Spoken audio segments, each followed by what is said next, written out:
Buenos días. El día de hoy vamos a hablar de identificación temprana de las alteraciones auditivas en la etapa escolar. Mi nombre es Diana Lucía Gómez Rodríguez. Yo soy otorrinolaringóloga de la Universidad Nacional de Colombia y vivo y trabajo desde hace 16 años aquí en la ciudad de Villavicencio.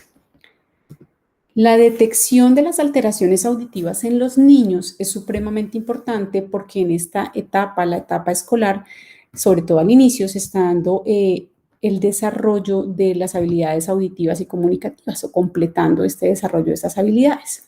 Entonces es muy importante detectar estas alteraciones. La edad escolar comprende un amplio rango de edades, desde los pequeñitos lactantes que están iniciando su educación preescolar, hasta los adolescentes ya más grandes que están terminando la educación secundaria. Los pequeñitos pueden quejarse las mamás o podemos notar nosotros que se tocan el oído, que se lo molestan, que se lo jalan, o las mamás pueden consultar porque se presenta una demora en el desarrollo de su lenguaje, que comparado con sus hermanitos o con otros niños de la misma edad, el desarrollo del lenguaje no es igual. En los niños un poco más grandecitos, ya en educación primaria, pueden quejarse de síntomas un poco más específicos como la presencia de otalgia, de dolor de oído como tal, o de supuración del oído, o este es uno de los signos que tenemos que estar muy pendientes nosotros como padres o como cuidadores, que es que el niño presente un deterioro en su rendimiento escolar, o que le suba muy alto el volumen al televisor o empiece a hablar muy duro, es otra de las causas de las quejas frecuentes de las mamás. En la adolescencia, obviamente, ellos ya con su madurez nos dan información acerca de síntomas más específicos, se quejan de que no escuchan o de que hay un oído que lo sienten tapado o que giran su cabeza para poner, digamos, el oído como dirigido hacia su interlocutor. O pueden parecer distraídos o no responder, aunque esto puede ser simplemente por la edad de la adolescencia. Bueno, entonces el Ministerio de Salud desarrolló un instrumento que es un instrumento para valoración de audición y de lenguaje en niños de los 0 a los 12 años. Este instrumento se llama VALE, Valoración de Audición y de Lenguaje. Consiste en una serie de listas de chequeo que ya las vamos a mostrar para ver cómo se puede utilizar este instrumento. Es de utilización obligatoria en las consultas de crecimiento y desarrollo, en todas las consultas de niño sano que se realicen entre los 0 y los 12 años. El VALE, entonces, nos va a evaluar en la primera lista de chequeo la presencia de riesgos. Es conocido ampliamente en la literatura que hay algunas condiciones que aumentan el riesgo de tener hipoacusia. Para el caso, entonces, de los menores de 2 años, como vemos aquí en esta listica, vamos a considerar como riesgo el haber tenido bajo peso al nacer, es decir, menos de 1.500 gramos, el haber tenido prematurez, que para el caso de entonces de nuestro instrumento se considera prematurez extrema, menos de 30 semanas de gestación al nacimiento, o haber tenido estancia en la unidad de cuidado intensivo neonatal mayor a 30 días. Para el caso de los niños mayores de 2 años o de todas las edades, se van a registrar entonces la presencia de estos riesgos, si hubo o no complicación perinatal, si hay alguna enfermedad diagnosticada o alguna condición de salud presente en el niño que sea importante, si hay alguna condición de riesgo social, como por ejemplo maltrato o abandono, y qué tal es su desempeño escolar, si el desempeño escolar es bueno o si presenta alguna dificultad desde el punto de vista de la escritura o la lectura.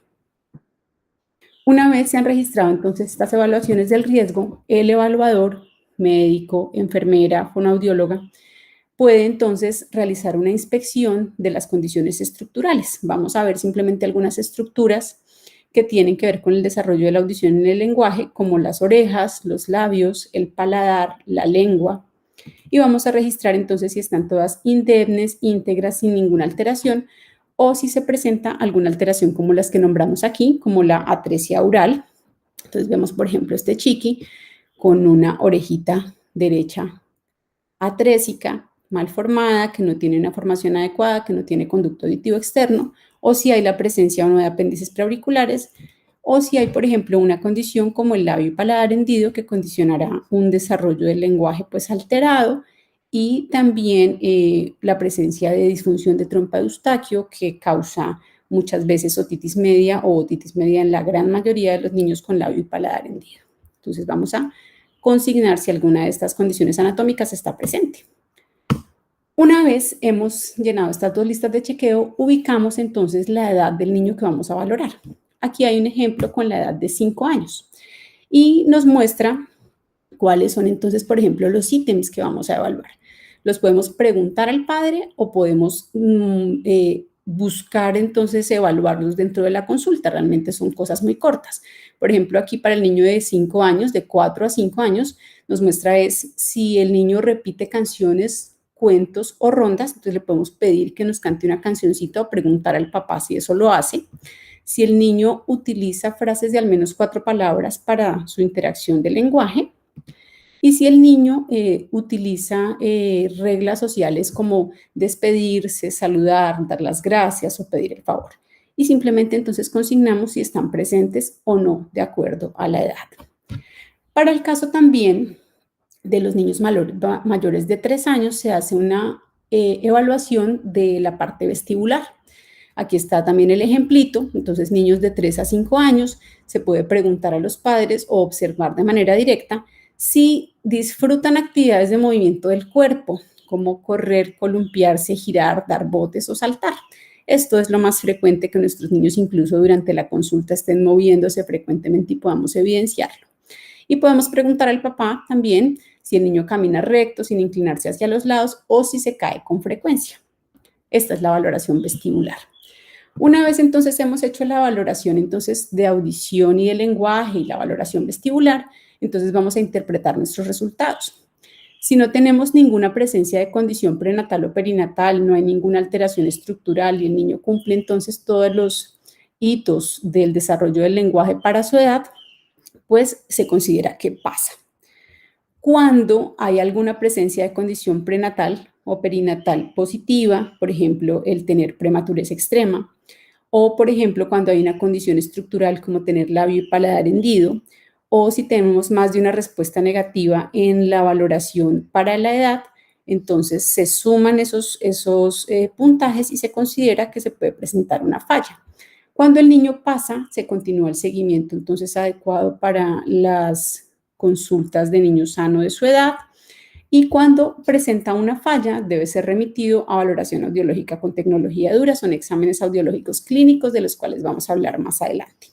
Entonces, pues queremos invitarlos a todos a que conozcan este instrumento, a que puedan ponerlo en práctica, utilizarlo en sus consultas de valoración de los niños entre los 0 y los 12 años. El examen físico de un niño en el que sospechamos una alteración auditiva, pues siempre va a tener una otoscopia por parte del médico.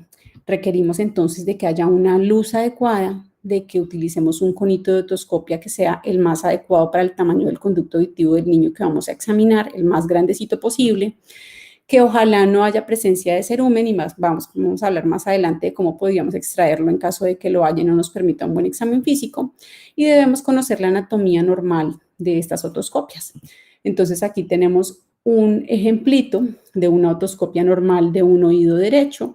Aquí tenemos el mango del martillo, nuestro famoso cono luminoso, una membrana timpánica que está íntegra, gris, traslúcida, brillante. Y si ustedes me creen, aquí está atrás la articulación incudo-estapedial, que es la articulación entre el yunque y el estribo. Y este es nuestro oído izquierdo. Si vemos entonces el mango del martillo dirigido también a lo que sería adelante, el cono luminoso y una membrana íntegra, completamente normal. Bueno, un procedimiento que es muy recomendado en todas las guías de otorrino para ayudar en el diagnóstico de las alteraciones del oído y de la membrana timpánica es la otoscopia neumática. Se las voy a mostrar aquí en un pequeño video para que cuando ustedes tengan la oportunidad puedan empezar a utilizar esta herramienta. La otoscopia neumática entonces se hace colocando un conito de otoscopia lo más grande posible de manera que selle el conducto auditivo externo, y en el otoscopio casi siempre, si ustedes se han fijado, viene un huequito en el cual se coloca una manguerita que tiene una pera para insuflar aire. Entonces se insufla aire a través de esa perita y lo que se logra es movimiento de presión de aire en el conducto auditivo externo que mueve la membrana timpánica, como estamos viendo aquí en el video.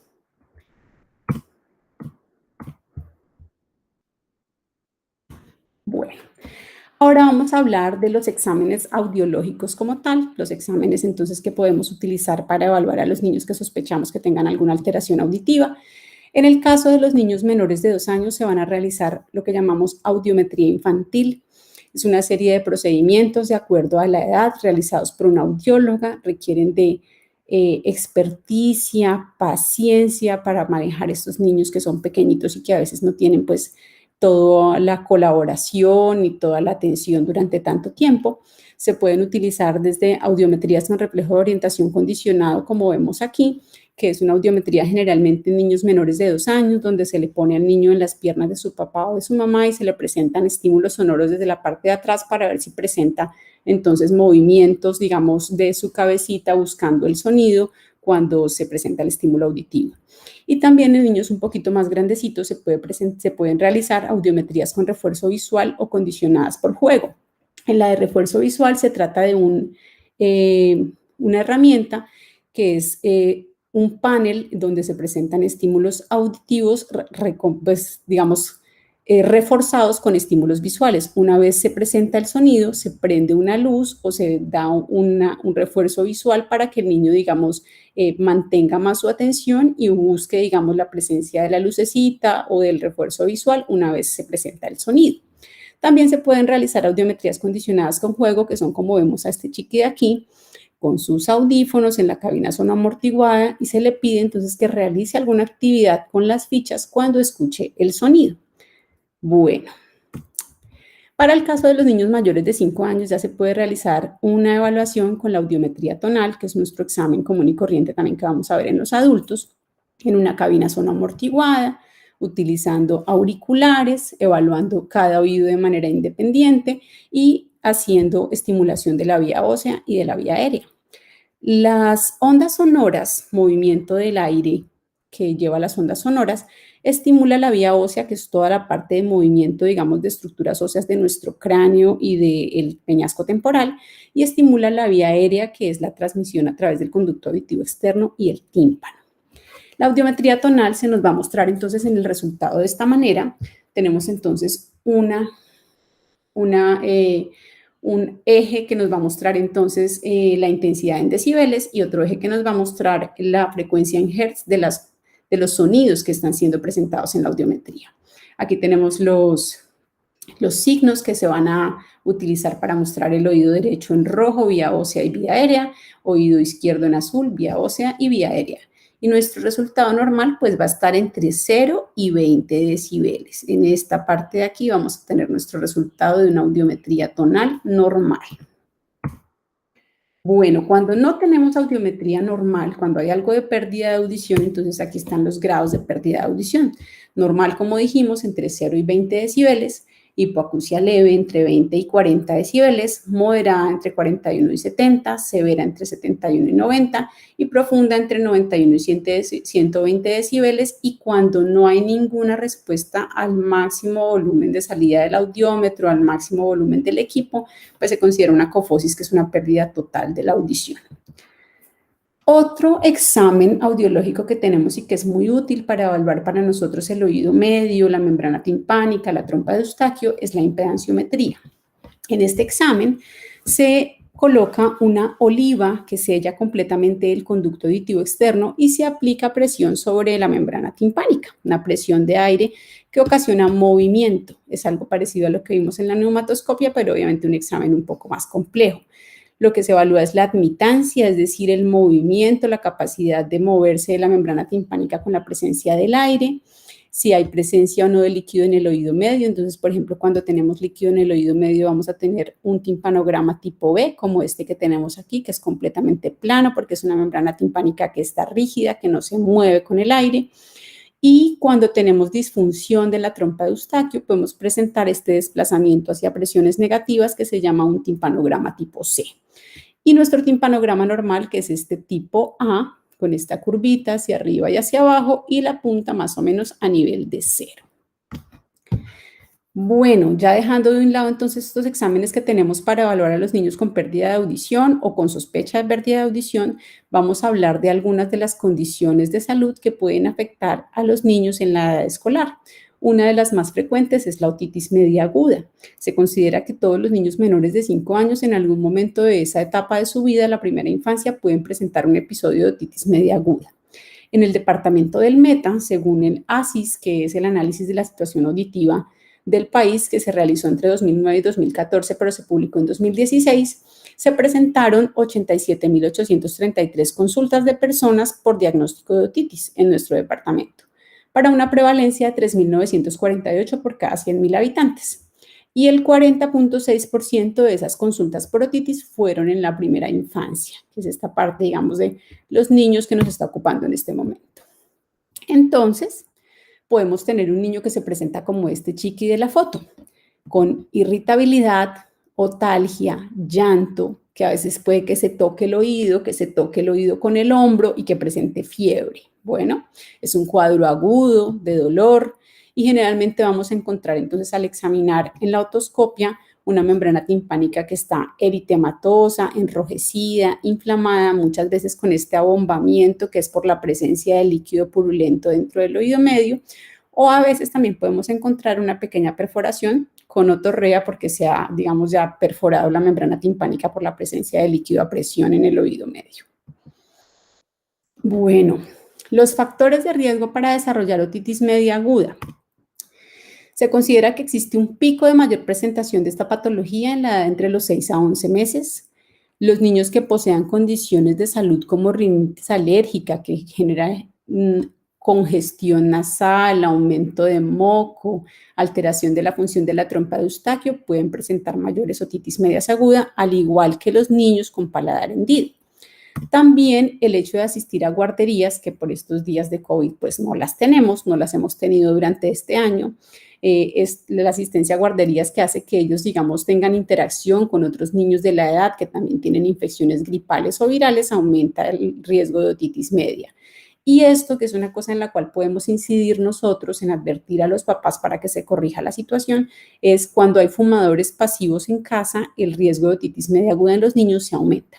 El uso de teteros, chupos, que hayan episodios gripales a repetición o tener estrato socioeconómico bajo también son factores de riesgo para otitis media. ¿Qué factores tenemos protectores que podemos entonces, digamos, como favorecer que se den en nuestros niños para protegerlos? Uno es la lactancia materna. La lactancia materna por mínimo 6 meses, los 6 primeros meses de vida como mínimo, son un factor de protección para estas infecciones de oído.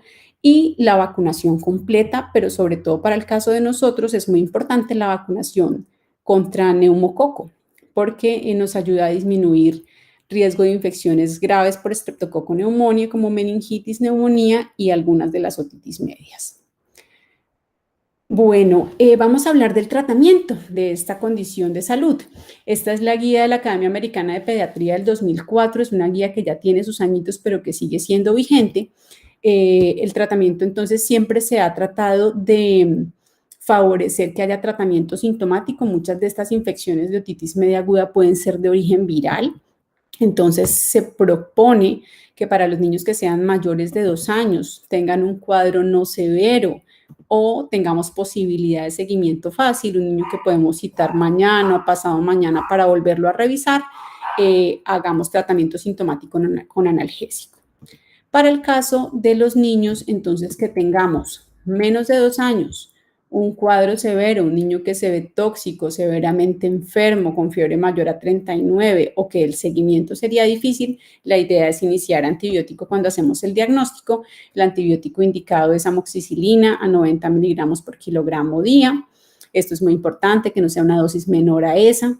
Cuando tenemos una sospecha de que la infección pueda ser por Haemophilus influenza, cuando, por ejemplo, además de nuestra otitis media, el niño puede presentar conjuntivitis, tenemos sospecha de que haya un Haemophilus, podemos iniciar amoxicilina ácido clavulánico o cuando hemos tenido una falla terapéutica con la amoxicilina inicial después de 3 días.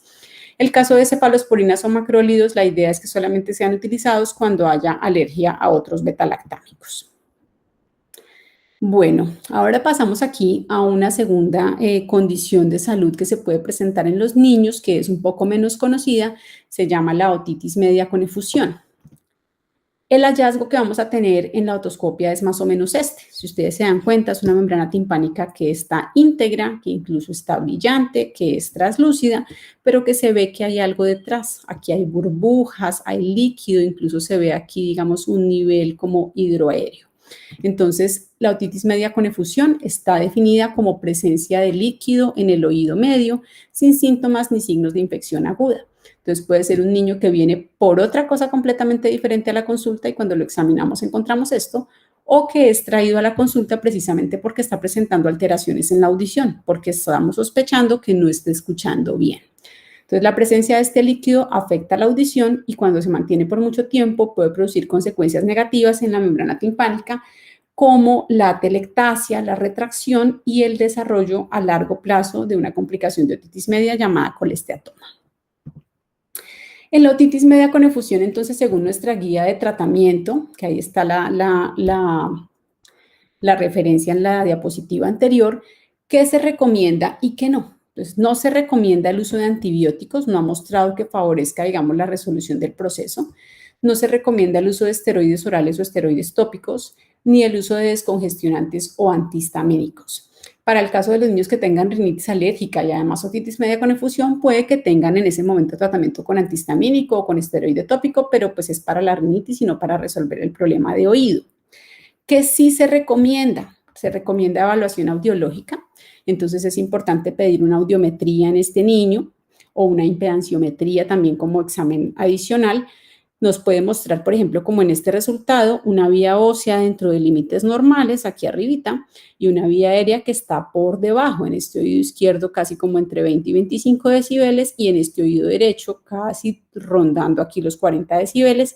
Esto es una hipoacusia conductiva importante, una diferencia importante entre la vía ósea y la vía aérea.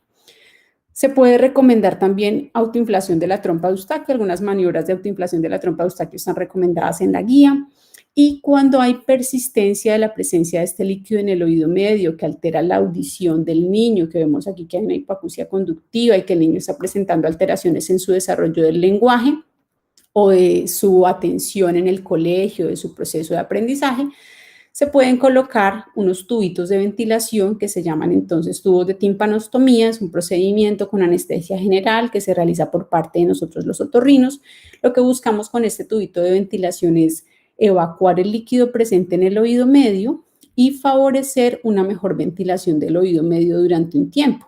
Generalmente estos tubitos duran entre 6 meses y un año y salen solitos. Bueno, entonces nuestros niños son principalmente imitadores de los comportamientos de los adultos. Por eso, en este punto, quiero recomendarles de manera muy importante que nosotros como adultos no hagamos uso de copitos o aplicadores para limpiar nuestro oído, nuestro conducto auditivo externo, ni le hagamos tampoco esa limpieza a los niños, porque ellos imitan este comportamiento. Y muchas veces pueden presentarse entonces accidentes en los cuales se da daño de las paredes del conducto auditivo externo o hasta perforación timpánica por el ingreso de este tipo de aplicadores o otros cuerpos extraños en el oído. En el caso de nuestro departamento del Meta, que tenemos muchas actividades acuáticas, ríos, niños que nadan desde tempranas edades, a veces hay un mecanismo de trauma que es el barotrauma. Cuando, por ejemplo, hay inmersiones a gran profundidad y no se ecualiza la presión en el oído medio, o cuando, por ejemplo, hay saltos desde zonas muy altas a los ríos y el golpe a veces del agua a través de la membrana timpánica puede producir una perforación timpánica traumática como esta que vemos aquí. Las perforaciones timpánicas traumáticas, la gran mayoría de las veces, hasta en el 90% de los casos, pueden cicatrizar solas. Pero es necesario que hagamos una protección de oído, que cuidemos que a ese oído no le entre agua durante las siguientes semanas para que se pueda dar un proceso de cicatrización adecuado y no se infecte esta perforación timpánica. A veces también los niños pueden verse involucrados en mecanismos traumáticos un poco más complejos, como por ejemplo cuando hay accidentes de tránsito. En los accidentes de tránsito donde haya trauma cráneoencefálico en la cabecita de un niño se puede presentar a veces fracturas del temporal. Esa fractura del peñasco temporal muchas veces puede llevarnos a esto que encontramos aquí en la otoscopia, que se los muestro para que algún día lo puedan reconocer si presentan un caso, que es un hemotímpano. Este es un oído medio completamente lleno de sangre después de un accidente de tránsito con una fractura temporal. ¿Qué es importante vigilar en estos niños? Que no presenten parálisis facial y que este hemotímpano se vaya resolviendo con el paso de los días y hacer una evaluación de la audición después de algunas semanas cuando ya se haya resuelto este proceso de líquido sanguinolento en el oído medio. Bueno, nuestros niños, en medio de su curiosidad, muchas veces, esta es una causa frecuente de consultas, se introducen cuerpos extraños en los oídos. Pedacitos de juguetes, plastilina, icopor, lo que a ustedes se les pueda ocurrir. En el conducto auditivo externo tenemos unos 2/3 externos que son cartilaginosos y un tercio interno que es óseo. Es una estructura muy delicada que debe ser tratada con mucho cuidado. Para extraer un cuerpo extraño de oído, la idea es tener una luz adecuada. Nosotros los otorrinos utilizamos generalmente una luz frontal aquí que nos deja nuestras manos libres y hay una serie de instrumentos especiales y una habilidad que se va construyendo con el tiempo para poder extraer esos cuerpos extraños. Para el caso de médicos generales, enfermeras, de pronto otro tipo de personal de salud que pueda ayudar a realizar una extracción de un cuerpo extraño en oído de niños, por ejemplo, que estén lejos, que no tengan acceso a una consulta por otorrino, el único procedimiento que es recomendado por las guías de la Sociedad Colombiana de Otorrino para extraer cuerpos extraños en oído es el lavado de oído. Es un procedimiento seguro y atraumático del cual vamos a hablar ahorita cómo se realiza. Aquí hay unos ejemplitos de cuerpos extraños en oído, esta perlita rosada muy bonita en el conducto y aquí está nuestro típico algodón de copito empujado hasta el fondo que ustedes si se dan cuenta está casi en contacto con la membrana timpánica. Bueno, entonces, ¿cómo podemos hacer cuando hay un cuerpo extraño en oído o un tapón de cerumen que nos impide una visualización adecuada en la otoscopia? La idea es que recomendemos todo el tiempo que no, digamos a los padres, que no se utilicen copitos y que no se manipulen el oído con ningún otro cuerpo extraño diferente. Hay gente que se mete de lo que ustedes quieran en los oídos. Y que en caso de que vayamos a extraer un cuerpo extraño o hacer un lavadito de oído, vamos a utilizar este tipo de elementos, una riñonera, un suerito, una jeringa de 10 o de 20 centímetros cúbicos y un yelco de cualquier tamaño. La idea es llenar entonces nuestra jeringuita con suero, ojalá a temperatura corporal, se puede calentar en un microondas 15 segundos, que queda una temperatura tibiecita. Colocamos nuestro yelco únicamente en la parte plástica, que no nos va a hacer ningún daño en el conducto auditivo externo. Se apoya entonces el yelquito en la parte posterior del conducto auditivo externo y se irriga suavemente con la solución salina para que se dé un proceso de lavado y extracción del cerumen o del cuerpo extraño de esta manera. ¿Cuándo está contraindicado? Está contraindicado cuando tenemos sospecha de que puede haber una perforación timpánica, cuando tenemos un oído que alguna vez ha supurado, digamos, en las épocas recientes y que, digamos, sospechamos que pueda estar perforado. En esos casos no se debe hacer un lavado de oído. Por último, vamos a hablar de un motivo de consulta que es menos frecuente en los niños, es el vértigo. Generalmente es descrito como con la palabra mareo. Mareo puede ser vértigo rotatorio, sensación de inestabilidad, sensación de embotamiento. Si para los adultos a veces es difícil precisar ese síntoma, para los niños más aún. Se puede presentar entonces en menos del 1% de las consultas hospitalarias de urgencias. Como les decía, no es un motivo de consulta muy frecuente, pero cuando se hacen estudios de prevalencia en niños entre 5 y 15 años, sí se puede ver que hay a veces algunos síntomas coincidentes con ese mareo o vértigo hasta en el 8% de los niños. Aquí hay un pequeño cuadrito que nos muestra algunas diferencias que nos pueden, digamos, como guiar para ver si la causa puede ser periférica o central. Generalmente en el vértigo periférico tenemos una severidad un poco más intensa, es un cuadro, digamos, más agudo, que generalmente es descrito como vértigo rotatorio y que a veces se acompaña de síntomas autonómicos como sudoración, náuseas o vómito. Y puede estar acompañado de síntomas otológicos como pérdida de audición, zumbidos en el oído, sensación de plenitud o abombamiento en el oído. Cuando realizamos el examen físico y vemos el nistagmo, que es ese movimiento anormal de los ojitos cuando tenemos vértigo, este nistagmo presenta una latencia, se demora unos segundos en presentarse y se fatiga después de que se realizan varias veces las pruebas vestibulares y muchas veces puede ser de localización o de dirección horizontal. Y obviamente no hay ninguna alteración en los nervios craneales. Cuando vemos que de pronto puede ser de origen central, pues tenemos todo lo contrario.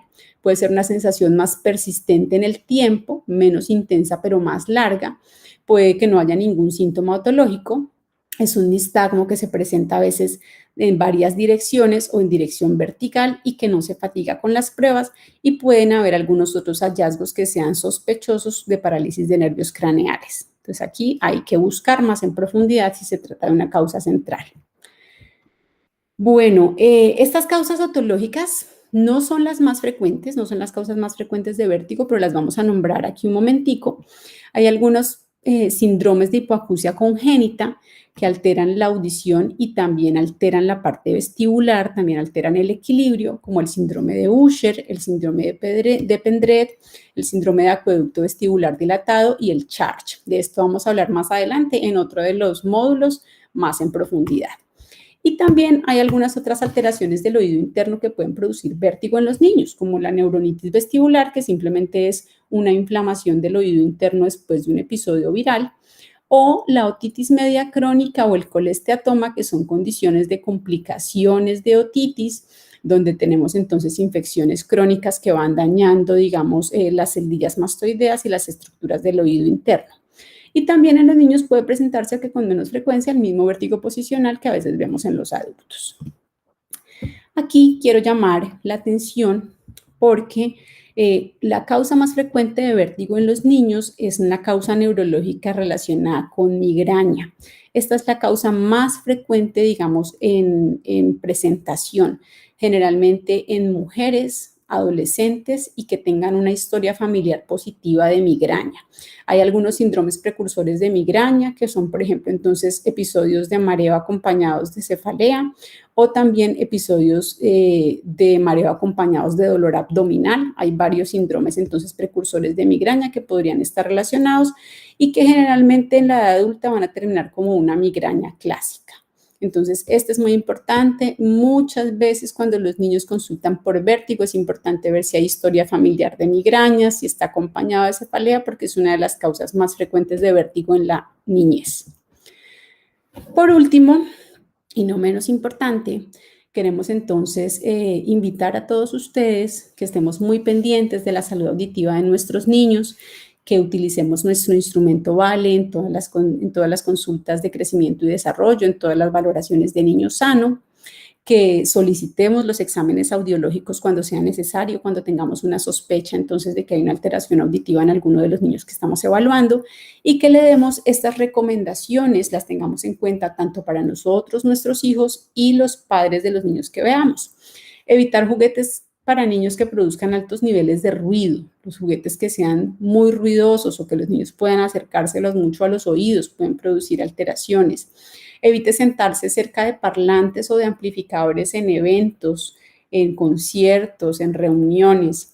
Limite el tiempo y el volumen de uso de los audífonos, es sobre todo para el caso de los adolescentes y de todos nuestros niños que durante este año tuvieron educación virtual y que tienen un uso muy amplio de dispositivos electrónicos.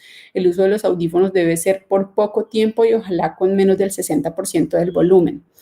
Preste atención al desarrollo del lenguaje de los niños, esté muy pendiente entonces del desarrollo del lenguaje de su niño.